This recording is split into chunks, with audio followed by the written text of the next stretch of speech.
Okay, so it really got me thinking the other day. It was this statistic I saw about how many special schools in Victoria, Australia actually employ music therapists. Oh, really? Yeah, and get this, it was 41%. Whoa, 41%. Yeah, 41%. That's a lot, right? Mm. Like almost half of them.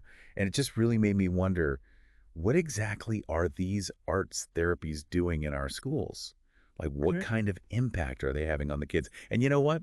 That's actually what we're going to be digging into today. I'm excited to explore that, and luckily you've given me a ton of really fascinating sources that look at this whole question of arts therapies. Yeah.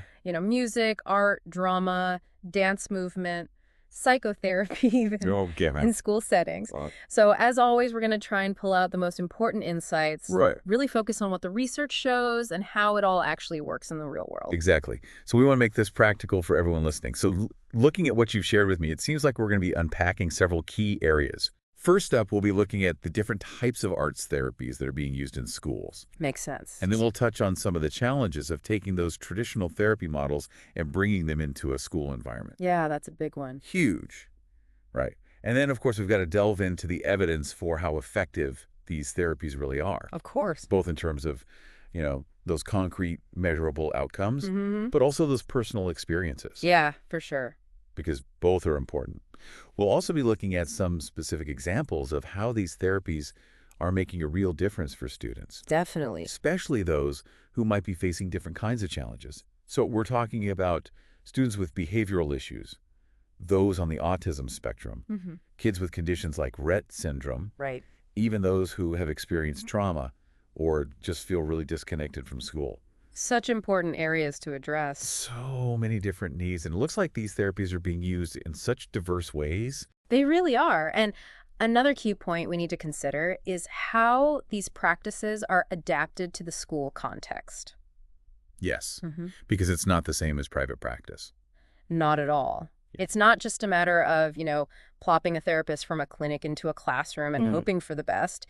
It's about working closely with the teachers, understanding the school's overall ethos, Mhm. and really collaborating with all the staff involved. Yeah, it's a team effort. Definitely.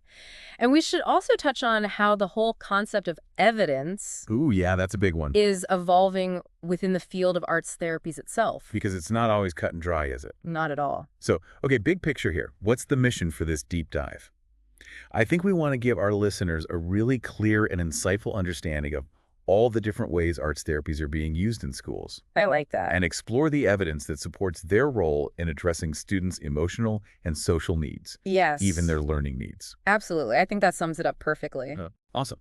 Okay, so to kick things off, maybe we can start with some of the fundamental differences between how these arts therapies work in a school compared to that more traditional clinical setting. Okay, that's a great place to start. So the research really highlights this idea that arts therapists often have to rethink their approaches when they're working in schools. Yeah, man. Because many of those well-established models, especially the ones rooted in adult mental health Mm, and those psychodynamic ideas, they don't always translate perfectly to the school day makes sense. or address the unique needs of children in that environment. Right, because kids in school are dealing with such different pressures and social dynamics compared to adults in a therapy room. Exactly.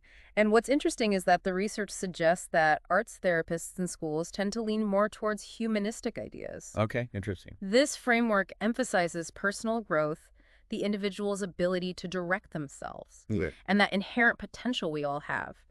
And it seems to resonate really strongly with the whole educational goal of supporting a child's overall development. So it's potentially less about, delving into deep unconscious conflicts Right. and more about supporting their emotional well-being right now Exactly. to help them learn and develop those social skills. That's a great way to put it.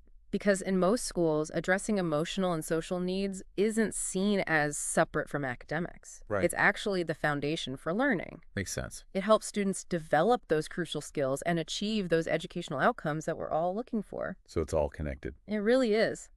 And that means arts therapists often have to frame their work in a way that connects directly with the school's educational aims. Interesting. Now, speaking of aims and outcomes, Mhm. the sources you gave me also brought up this sometimes tricky subject of evidence Ah, and yeah. how that traditional hierarchy of evidence, with those randomized controlled trials, often being seen as the gold standard, Right, the RCTs. can sometimes feel a bit at odds with what arts therapies are all about, Mm-hmm. with that focus on individual experiences and those internal processes. Yeah, it's a tricky one. It is, because how do you measure, Yeah.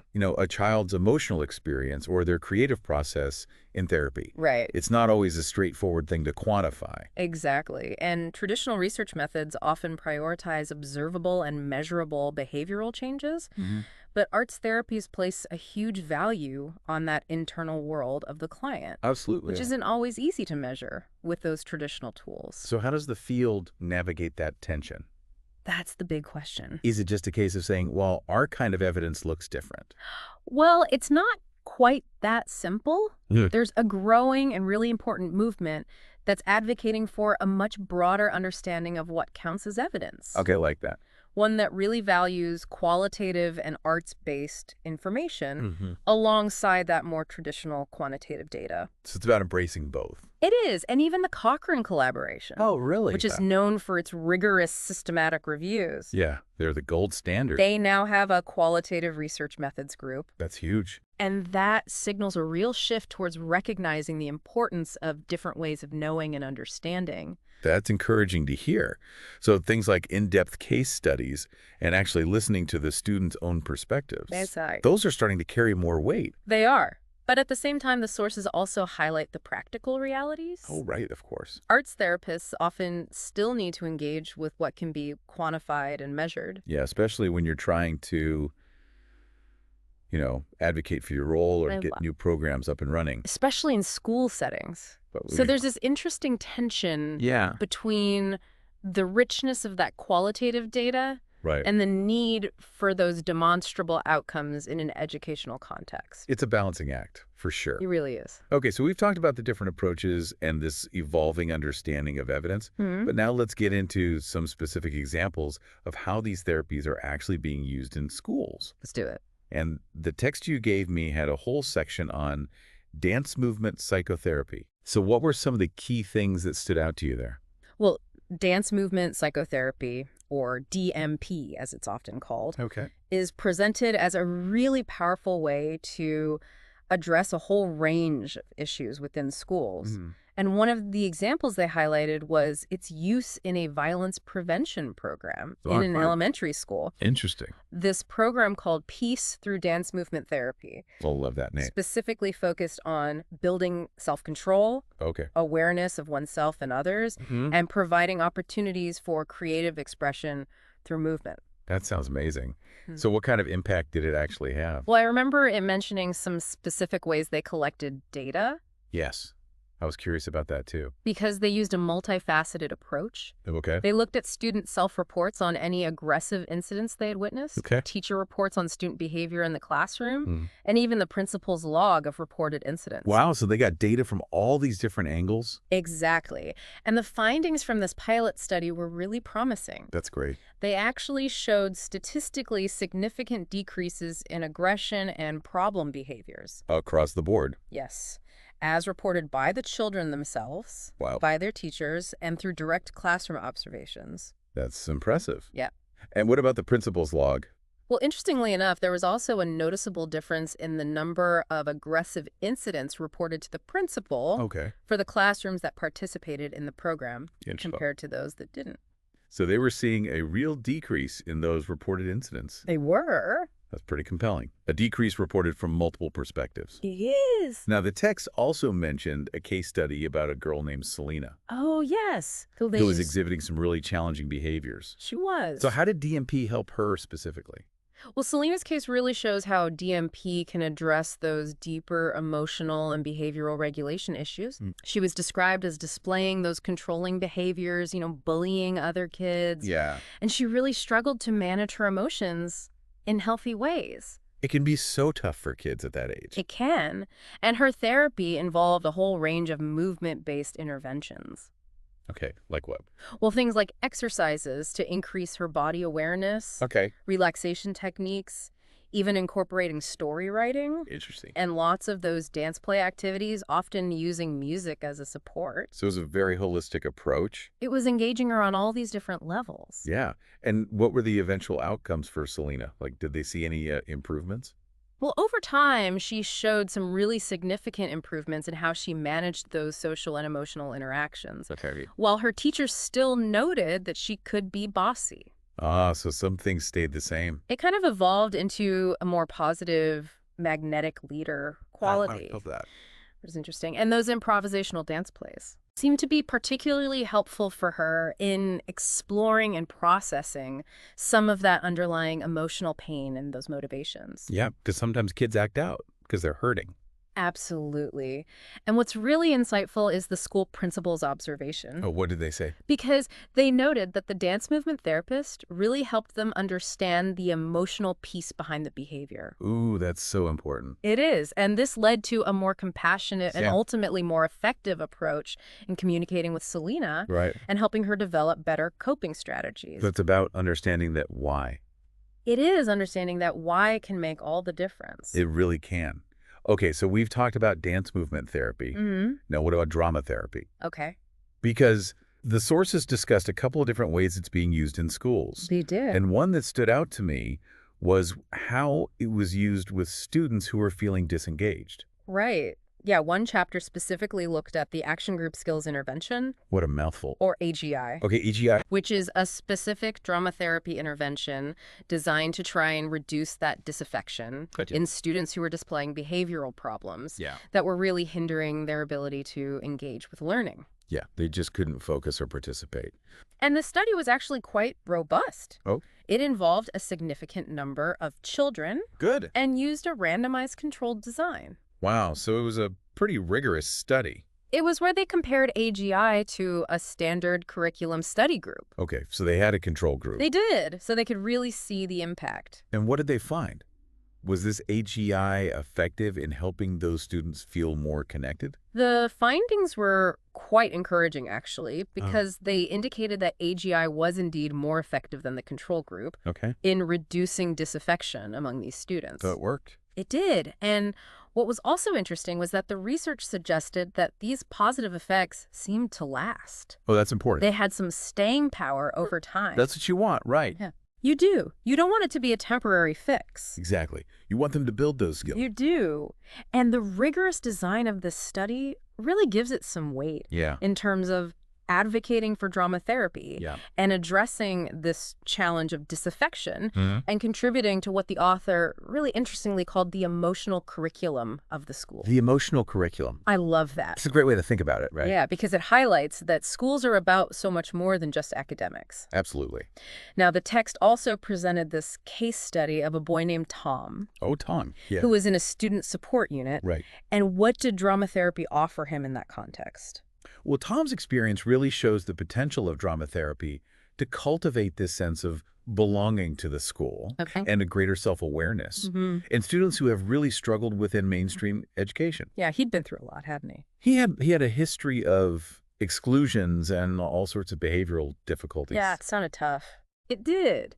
And the drama therapy sessions he participated in incorporated all these storytelling methods, Okay. including a structured 6-part model. Wow, they really broke it down. They did, and a 5-story structure where he used objects Sure. to represent different aspects of himself and his relationships. So he was using props. He was, and they also utilized those projective techniques like mask work. I've always found those fascinating. Me too. Yeah. And these techniques allow someone like Tom to explore their feelings and relationships by projecting them onto that mask. Right, so it's like a safe distance. It is. It creates a safe distance from their own direct experience, which can sometimes be really overwhelming. Especially when you're dealing with difficult emotions. Exactly. So it sounds like those methods gave him that safe psychological space They did. to explore some really tough things. Yeah, to work through those difficult emotions and experiences. And what kind of progress did he make through this process? Well, by the end of his time in drama therapy, Okay. Tom actually reported enjoying school. Wow, what a change. I know, right?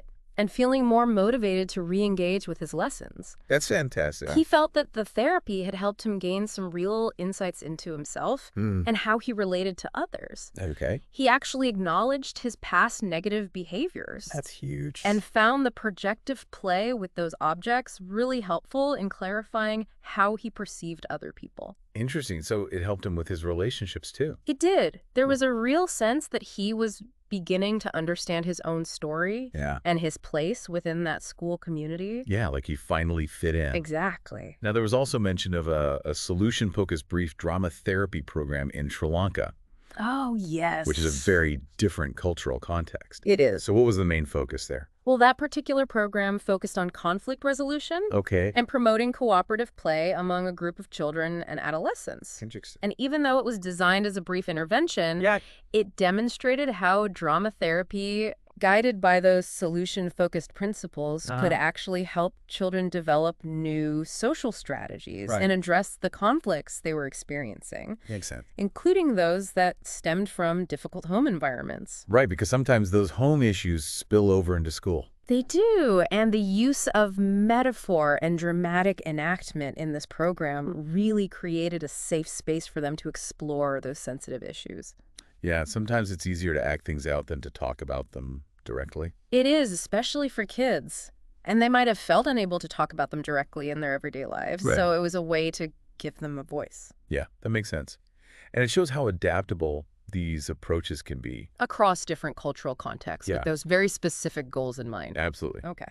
Okay, so we've seen the adaptability of drama therapy Mm-hmm. in these different settings and with different goals. Yeah. Now, what about music therapy? Okay. Because we started with that striking statistic about its prevalence in Australian special Yeah. schools. We did 41%. I know, right? Yeah. It really stuck with me.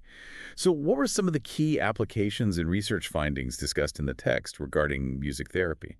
Well, the chapter on educational music therapy really explored how therapeutic and musical objectives can be intertwined Okay. within a school context, and particularly in their work with groups of boys. Interesting. The therapeutic goals often included things like encouraging an awareness of others in the group, Okay. practicing taking turns, Those social skills. and learning to follow a leader. So important for group work. And what's interesting is that as the groups progressed, Yeah. the therapists were able to introduce more specific musical objectives. Like what? Things like exploring musical improvisation, Okay. and even taking on different roles in guiding the group musically. Well, that's cool. So it's not just about the therapy. There's Yeah. real musical development happening too. There is, and feedback from instrumental music instructors who had observed these sessions Yeah. actually highlighted the close connection between this type of group music therapy Mhm. and the skills that are essential for ensemble playing. Oh, I see. Things like cooperation and active listening. Yeah, those are crucial for making music together. And there was even a suggestion for potential further integration, Interesting. perhaps using music therapy techniques within existing school music ensembles. Oh, that would be cool. It would, right. It would be a really neat way to bring those two worlds together. Yeah, it shows that real potential for a two-way relationship between those therapeutic goals and those educational goals It does. within music. Hmm. Now, the text also included a study that focused on music therapy specifically for children with autism, Right. and another looking at its use with children who have severe developmental difficulties, like those with Rett syndrome. Tough challenges. So what were the key insights from those areas of research? Well, in the work with children with autism, the case study of a child named Oliver really illustrated a therapist's approach of intentionally alternating between providing a really clear structure within those music therapy sessions Right. and then allowing space for Oliver to explore and lead. So finding that balance. Finding that balance is key. And Oliver, who initially showed some resistance to interaction, Oh, so he wasn't really into it at first. he wasn't, but gradually he began to participate more actively in that interactive music making Okay. as he felt more secure in the predictable structure of the sessions. So that structure was really important for him. It was, and the music itself seemed to act as a powerful way to gain and sustain his attention. I could see that. And those interactive musical games they played together helped to increase his concentration and foster a stronger relationship with the therapist. Yeah, that relationship is so crucial. It really is. And for children with Rett syndrome, who often face, really significant challenges with communication, It's heartbreaking. what did they find there? Well, the research with girls who had Rett syndrome specifically focused on understanding their communicative abilities within that context of music therapy. Sure. And the study made a really interesting finding that pre-composed children's songs played a crucial role in revealing their potential for making intentional choices. So even though they had severe physical limitations, They they did. could still communicate through music. They could, and despite those limitations, the girls demonstrated a clear ability to indicate their preferred songs Ah, and to confirm their choices through subtle cues like eye gaze or pointing. that's amazing. And what was particularly significant was that they showed they were learning and maintaining these preferences over time. So they were remembering. They were. This really highlights the incredible power of music to unlock potential for communication, Yeah. even in individuals with really profound developmental disabilities. That's so powerful. It is that music can provide that pathway Right. where other forms of communication might be really difficult. Set a bridge. Okay, so finally, let's touch on art therapy. Oh, Because the text explored its integration with academic learning right. and its role as a source of stability Yeah. for children going through transitions. Those are two big areas. Yeah, so let's start with that first one. So one chapter looked at the integration of coursework learning into art therapy sessions Okay. for children who were experiencing specific learning difficulties as well as stress and trauma. Wow. They were dealing with a lot. They were, and the idea here is that when overwhelming feelings related to trauma might surface during that art-making process, Mm-hmm. engaging with the more logical cognitive function of academic content Okay. can actually provide another avenue for the child to experience a sense of mastery Oh, interesting. and build their sense of strength. So it's about balancing those two sides. Yeah, and the research suggested that this integrated approach can be a really effective therapeutic method That's great. with observed improvements in both the children's artwork and their school grades over longer periods of therapy for some individuals. So it had a real impact. It did. And what about the role of art therapy for children in transition, Right. like those in foster care? Well, in that context, the act of image making The act of creating. was highlighted as a really crucial source of stability. Okay, so it was grounding for them. It was, for children navigating the uncertainty of those short-term placements. Yeah, that's got to be so hard. It is, and the act of creating art offered them a sense of control in a situation where they often had very little control over their own lives. Right, because so much is out of their hands. Exactly. And it also provided that non-verbal way Yeah. to externalize and explore worries and preoccupations Mhm. that they might not have the words to articulate. Sometimes you just can't put those feelings into words. Exactly. And even in situations where the child resisted direct interpretations from the therapist, Oh, yeah. the very process of putting their internal world down on paper Yeah. seemed to provide a sense of coherence and relief. Like they were making sense of it all. And there was this one case study involving a boy named Alistair, Okay. and his art making evolved through different phases It's interesting. that seemed to directly reflect his journey through different placements. Wow. So his art mirrored his life. It did, and also his developing sense of himself as a schoolboy. So it was a way for him to process all those changes. It was. It's as if the art provided that consistent narrative Yeah, when so much else in his life was in flux. that's really beautiful. Hmm. Now, before we wrap up, I wanted to quickly touch on a couple of other techniques Okay. that the text mentioned briefly. One was the use of mirroring and empathic reflection in dance movement therapy Right. with children on the autism spectrum. And the other was the emphasis in drama therapy on building relationships through embodiment play and projective work. Yeah, those are both really important. So in DMP, with children with autism, mirroring their movements and offering those empathic reflections are considered really key techniques. Okay. And this builds on our understanding of how important imitation is in early development. Right. As a way to engage these children. So you're meeting them where they are. Exactly. Yeah. And drama therapy with this population really emphasizes creating a safe and predictably low stimuli environment Okay, that makes sense. and using embodiment play projective activities and those structured group exercises as a way to foster relationship building. Right. Always being mindful of their potential sensory sensitivities. Because that can be a big issue. It can be huge.